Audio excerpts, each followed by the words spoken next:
नमस्कार, स्वागत है आप सभी का। मैं हूं आपके साथ अंशुल गुप्ता। आप देख रहे हैं आरजे न्यूज। आरजे न्यूज में आपका स्वागत है। उत्तर प्रदेश के जिला बरेली में भारतीय मजदूर संघ करेगा 11 सितंबर को रोजगार बचाओ धरना। कोरोना काल में मजदूरों की बेरोजगारी बढ़ी, पवन कुमार ने कहा। आपको बताते चलें कि भारतीय मजदूर संघ के जनरल सेक्रेटरी पवन कुमार ने आज बरेली पहुंचकर बीएमएस के पदाधिकारियों से बातचीत की। उन्होंने कोरोना काल में बीएमसी द्वारा किए गए कार्यों की समीक्षा की और बताया कि कोरोना काल में मजदूरों की बेरोजगारी बढ़ी है। सरकार इस पर कोई ध्यान नहीं दे रही है। उद्योग धंधे चौपट पड़े हैं। भारतीय मजदूर संघ ने 11 सितंबर को देशव्यापी रोजगार बचाओ आंदोलन शुरू करने का आह्वान किया। हम प्रधानमंत्री मजदूरों की समस्याओं से अवगत कराएंगे। भारतीय मजदूर संघ सरकारी संस्थाओं के निजीकरण के विरोध में इस बेरोजगारी बढ़ेगी और सरकार को पहले भागीदारी सुनिश्चित करना चाहिए। 70 साल पहले जो प्रक्रिया अब फिर वही करने जा रहे हैं। आर्थिक पहिया जब चलेगा तब मजदूरों के हाथ में पैसा आएगा, वह खरीदारी करेगा। सारे उद्योग चौपट पड़े हैं, बेरोजगारी बढ़ रही है। भारतीय मजदूर संघ मजदूरों के हित में लड़ाई लड़ेगा। इस अवसर पर बीएसएम के नेता राजेंद्र प्रसाद घड़ियाल और अनेक पदाधिकारी उपस्थित रहे। क्या नाम है आपका? पवन कुमार, भारतीय मजदूर संघ जोनल ऑर्गेनाइजिंग सेक्रेटरी। आज बरेली में आने का क्या उद्देश्य है? बरेली में आने के दो हेतु है। एक, पिछले कोरोना काल में 5 महीने में हमारे कार्यकर्ताओं ने जो काम किए अलग अलग प्रकार के, उन कामों की समीक्षा करना, कितना ठीक हुआ, कितना नहीं हुआ, क्या हुआ, क्या क्या कार्यकर्ताओं ने काम किया, उसकी जानकारी लेना, उसकी समीक्षा करना। और दूसरा, आने वाला जो हमारा आंदोलन है उसकी चर्चा करना। ऐसे दो बड़े हेतु लेकर के मैं पूरे उत्तर प्रदेश के प्रवास पर हूँ। उसी कड़ी में आज बरेली मेरा आना हुआ। तो कार्यकर्ताओं से किस तरह की बातचीत? हमने सब प्रकार की बात की। हमारे कार्यकर्ताओं ने पिछले दिनों में बहुत सारी सर्विस एक्टिविटी की जो सामान्यतः ट्रेड यूनियन का हिस्सा नहीं है। गरीबों के लिए भोजन की व्यवस्था करना, दवाई की व्यवस्था करना, उसके मास्क की व्यवस्था करना, सैनिटाइजर की व्यवस्था करना, यानी हमारा जो जनरली जो लोग मानते हैं ट्रेड का काम, यानी मजदूर की समस्या, मजदूर की मांग, उससे अलग जा कर के हमने सर्विस एक्टिविटी की, सारे देश भर में की, बरेली में भी की, बरेली के क्षेत्र में भी की। तो उसकी चर्चा हमने की है। और आज इस कोरोना काल में जो बेरोजगारी बढ़ी है बेइंतहा, बहुत सारे छोटे छोटे रोज़गार थे जो आज बंद हो गए, जो अभी चल नहीं रहे। सरकार भी कह रही है कि आर्थिक पहिया नहीं चल रहा देश का। जीडीपी आए दिन समाचार आते हैं कि नीचे जा रही है।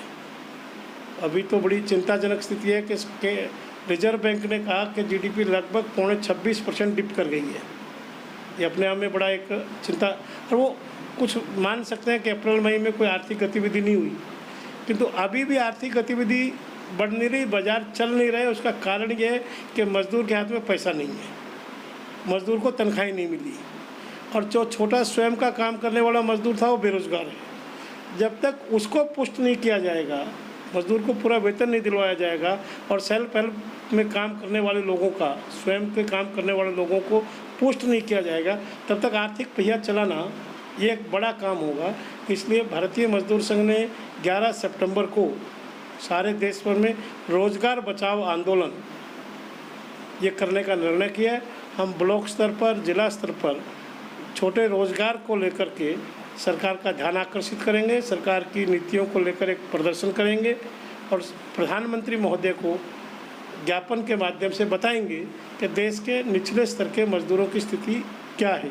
सरकार कह जरूर रही है कि हम 5 किलो चावल या 5 किलो गेहूँ देंगे, 1 किलो दाल देंगे, तो वास्तव में नीचे पहुंच रहा है कि नहीं। जब हमारे कार्यकर्ता नीचे जाते हैं तो ध्यान में आता है कि वो नीचे नहीं पहुंच रहा, या उसके बांटने में राजनीतिक भेदभाव किए जा रहे हैं। तो ऐसे तमाम मुद्दों को लेकर हम सरकार का ध्यान आकर्षित करेंगे ज्ञापन के माध्यम से, और ज्ञापन देंगे जिला अधिकारी के माध्यम से, श्रम अधिकारी के माध्यम से, और वो देंगे प्रदर्शन धरना करने के बाद, ताकि सबका ध्यान रहे। भारत में सबसे बड़ा संकट आपका है, और निजीकरण को लेकर क्या करना चाहते हैं? भारतीय मजदूर संघ निजीकरण के एकदम विरोध में है। हम किसी भी सार्वजनिक संपत्ति को बेचो, ये जो सरकार अभियान चला रही है, हम इसके विरोध में हैं। हालांकि हम ये भी कह रहे हैं कि आप कितने प्रकार का मालिकाना अधिकारों पहले तय तो करो। आपने 70 साल पहले बैंकों का निजीकरण से उठाकर और कहा कि हमने राष्ट्रीयकरण कर दिया। आज 70 साल बाद आप उसका निजीकरण कर रहे हैं। 1952-53 में आपने हवाई जहाज टाटा से लेकर कहा कि हम इसका राष्ट्रीयकरण करेंगे। आज 70 साल बाद आप कह रहे हैं कि हम उसका फिर टाटा को सौंप देंगे।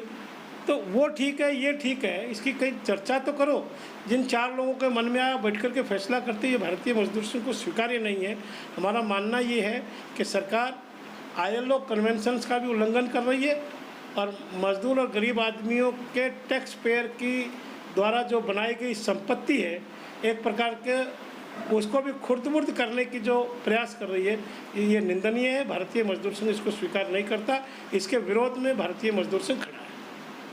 लॉकडाउन में जो है मजदूरों को फैक्ट्री मालिकों ने पैसा नहीं दिया, कुछ मजदूर ऐसे हैं जो खाली हाथ अपने घर वापस आए, उनके लिए मुसावा निकाले। मैंने आपसे पहले ही कहा कि जब तक सरकार ने एक आदेश जारी किया 29 मार्च को कि तनख्वाह मिलनी ही चाहिए, 17 मई को वो आदेश वापस ले लिया। और देश का दुर्भाग्य ये है, मुझे कहने में कोई संकोच नहीं, कि देश का सर्वोच्च न्यायालय भी उद्योगपतियों के साथ जाकर खड़ा हो गया। उसने भी मजदूरों को सुनने से इनकार कर दिया। ऐसी परिस्थिति में सरकार को रास्ता निकालना चाहिए कि देश का आर्थिक पहिया चले, और वो तब चलेगा जब गरीब मजदूरों के हाथ में पैसा होगा, गरीब मजदूर बाजार में खरीदने जाएगा। इसलिए सरकार को रास्ता निकालकर मजदूरों का वेतन बटे। एक काम सरकार कर सकती है, मुझे ये सुझाव देने में कोई संकोच नहीं, कि छोटे उद्योगों को खास करके सरकार वेज सब्सिडी दे। सरकार उनको वेतन भुगतान करने में, सुप्रीम कोर्ट ने एक प्रश्न खड़ा किया टैक्स पर, ये जो ब्याज वगैरह का मामला आया, ब्याज पर, कि सरकार ने निर्णय किया सरकार भुगते, तो लॉकडाउन करने का निर्णय सरकार का था। तो छोटे मजदूर के वेतन को लेकर सरकार क्यों नहीं भुगते? सरकार छोटे उद्योगपतियों को वेज सब्सिडी दे ताकि मजदूरों को वेतन मिल सके।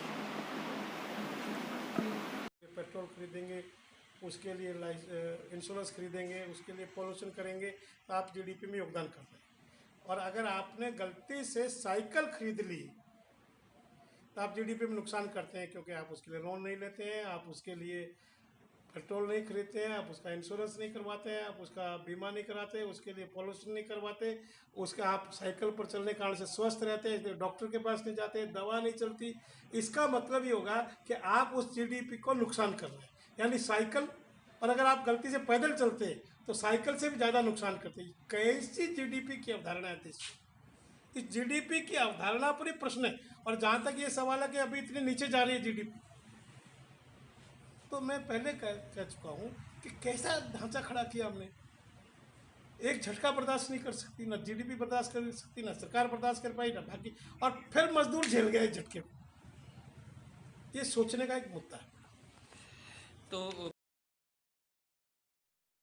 हम सपनों को साकार करते हैं, देते हैं पंख, आपके हौसलों को दिखाते हैं राह उज्जवल भविष्य की। हम रखते हैं अरमानों की नींव शिक्षा की, ख्वाबों को हकीकत बनाने की, राष्ट्रीय चरित्र निर्माण की एकमात्र राह स्वामी विवेकानंद सुभारती विश्वविद्यालय, जहां शिक्षा एक जुनून है, एजुकेशन इज अ पैशन।